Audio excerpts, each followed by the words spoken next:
कितने शर्म की बात है इस देश में कि बलात्कारियों के पक्ष में पंचायतें होती है, सवर्ण पंचायत करते हैं।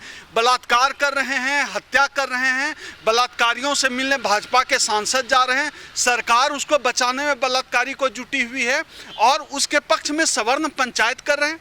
क्या मजाक है इस देश में? क्या चल रहा है? क्या यह देश रहने लायक रह गया है? ये जितने भी भाजपा के नेता हैं, इनसे चाहिए लोगों को, इसके घर की महिलाओं को चाहिए, जो जितने भी भाजपा नेता हैं, इनके घर की महिलाओं को इनसे बचकर रहना चाहिए। हमारी पूरी अस्मिता, हमारा पूरा सम्मान उस दिन जला है। पूरा इस देश का जो अम्बेडकरी आंदोलन का जो सम्मान है, उस सम्मान को इस भाजपा सरकार ने पेट्रोल डालकर आग जलाया है और इसका हिसाब हम लोग करेंगे। उसको आप जातीय दंगा कहें या आप उन्माद कहें या आप हमें अर्बन नक्सल कहें, या जो अन्याय और शोषण हमारी बहन के साथ जो हुआ है उसके लिए हम लड़ेंगे। आप बताइए महाराज, 144 के बावजूद उस गांव में ठाकुर और सवर्ण जो है मीटिंग कर रहे हैं बलात्कारी के पक्ष में, और हम जाते हैं तो हमारी गाड़ी को फ्लाईओवर, हमारी गाड़ी को हाईवे पर रोक लेती है पुलिस, हमारे साथ अपराधियों जैसा व्यवहार करती है। मात्र 6 लोगों को मिलने, हमारे समाज की बहन के साथ बलात्कार हुआ है और हम मिल भी नहीं सकते।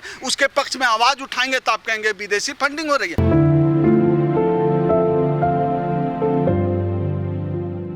हम अभी हाथरस होकर आए हैं। हम अपने परिसंघ के साथियों के साथ गए थे और हमारे 6 लोगों की टीम थी हमारी। हम लोग मिले उस परिवार से। यह जो पूरा मामला है, यह जो योगी सरकार है, यह जो मोदी सरकार है, इस पूरे मामले को इस योगी मोदी सरकार के मनुवादी स्ट्रक्चर से समझने की ज़रूरत है। आप देखिए कि पूरे देश में ऐसा क्यों होता है कि कोई भी बलात्कार का मामला हो और बलात्कार का आरोपी भाजपा से संबंधित होता है, और उत्तर प्रदेश में तो बलात्कार का जो है आरोपी ही भाजपा का नेता होता है, मंत्री होता है। चिन्मयानंद को देख लीजिए, कुलदीप सिंह सेंगर का देख लीजिए। इस पीड़ित, इस बहन के साथ जो बलात्कार की घटना हुई है और हत्या की घटना हुई है, इसको आप इससे अलग करके बिल्कुल नहीं देख सकते।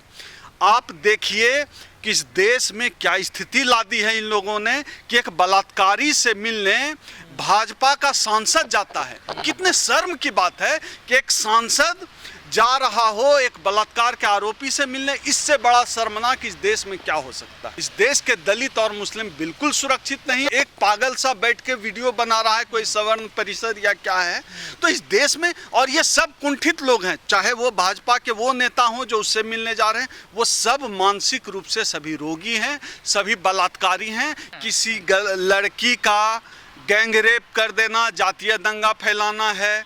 क्या इस देश में किसी लड़की का, दलित लड़की का गैंग रेप हो जाए, उसके पक्ष में आवाज़ उठाना जातीय दंगा है? क्या इस लड़की को जो जला दिया गया वह जातीय दंगा भड़काने की साजिश नहीं थी? पेट्रोल डालकर जिस तरह जलाया गया है उस मासूम बच्ची को, हमारी बहन को, क्या वह जातीय दंगा फैलाने की कोशिश नहीं थी? क्या सोचकर जलाए? वैसे तो लोग कूड़े के ढेर को भी नहीं जलाए।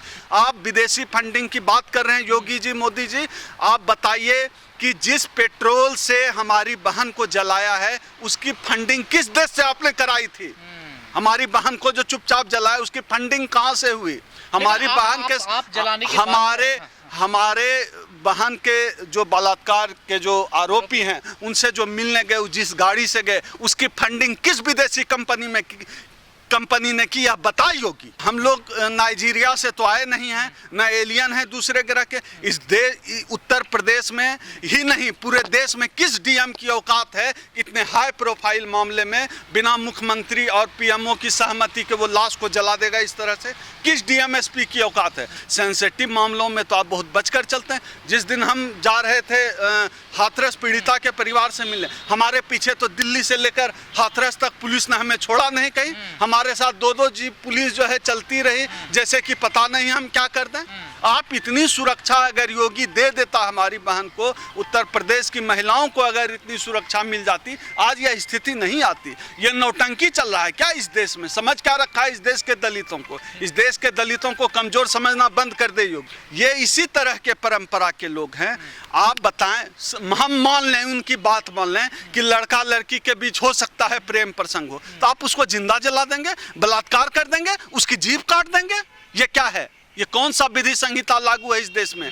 यही असली इनका राम राज्य है, यही इनका मनुवाद है जो इस देश में ये लागू करना चाहते थे, और उत्तर प्रदेश इसका सबसे ज्वलंत उदाहरण है। अगर हमारी बहन के साथ बलात्कार होता है, रेप होता है, हत्या होती है, उसके पक्ष में आवाज उठाना अगर राजनीति है तो हाँ, हम राजनीति करते हैं। तो क्या राजस्थान की बहन नहीं है आपके? बिल्कुल, हमने उसके पक्ष में भी बोला है। इस देश में जितने भी बलात्कार की, जितनी भी दलित उत्पीड़न की घटनाएं होती है, उस मानसिकता को समझिए, वह सवर्ण मानसिकता है, वह भाजपा पोषित मानसिकता है, बलात्कारी मानसिकता इस देश में। चाहे देश के कि आप देखिए, उसका भी कनेक्शन किसी न किसी बलात्कारी का कनेक्शन किसी न किसी भाजपा के नेता से निकल आएगा। पता चला अमित शाह के साथ स्माइल करते हुए फोटो खिंचा रहा है, शिवराज चौहान के साथ, तो मोदी के साथ। ऐसा हो सकता है उस बलात्कारी को ट्विटर पर हमारे प्रधानमंत्री फॉलो करते हैं। ये तो पूरी संस्कृति है। ये ऐसा तो हो रही है कि इनके बलात्कारी, इनके समर्थक सिर्फ जो है उत्तर प्रदेश में हैं। इनके समर्थक हर जगह बलात्कारी मानसिकता के लोग, इसी मनुवाद की परंपरा के लोग हर जगह शामिल हैं। स्मृति ईरानी जी जो चूड़ियां भेजती थी, वो पहले जवाब दे कि एक महिला सांसद हैं, मंत्री है, उनको शर्म नहीं आ रही है? मैं महिलाओं का काफ़ी सम्मान करता हूं, लेकिन स्मृति ईरानी को बताना होगा, आपको यह बलात्कार, स्मृति जी, बलात्कार नहीं दिखता? आप भी तो एक बेटी की माँ हैं, शर्म नहीं आती आपको? आपकी आंखों में पानी नहीं है स्मृति जी? आप दूसरों पर सवाल उठा रहे हैं जो जा रहे हैं। आपने क्या किया? आपने क्या इस सरकार को निर्देशित किया? आपने उस सांसद को लाइन हाजिर किया जो सांसद बलात्कार के आरोपियों से मिलने गया था? ऐसे महिला के तो औरत होने पर शर्म आनी चाहिए। पूरे केस को आप सवर्ण बनाम दलित की तरह देखिए। ये मामला ही सवर्णों का क्या है कि अगर बलात्कारी सवर्ण हो तो ये पक्ष में खड़े होंगे, कितना भी बड़ा घोटाला कर दें सवर्ण पक्ष में खड़े होंगे। इनका पूरा सवर्णों का जो चाल चरित्र है, ये पूरे चाल चरित्र में ही आपराधिक मानसिकता कहते हैं। इस देश में नैतिक भ्रष्टाचार हो, आर्थिक भ्रष्टाचार हो या राजनीतिक भ्रष्टाचार हो, या फिर इस तरह का भ्रष्टाचार हो, हर तरह के भ्रष्टाचार में भाजपा के लोग सवर्ण शामिल होते हैं। ये उनकी मानसिकता है कि बलात्कारियों के पक्ष में खड़े होंगे, भ्रष्टाचारियों के पक्ष में खड़े होंगे। ये इनकी मानसिकता है, ये सवर्ण मानसिकता है। इस मानसिकता को समझ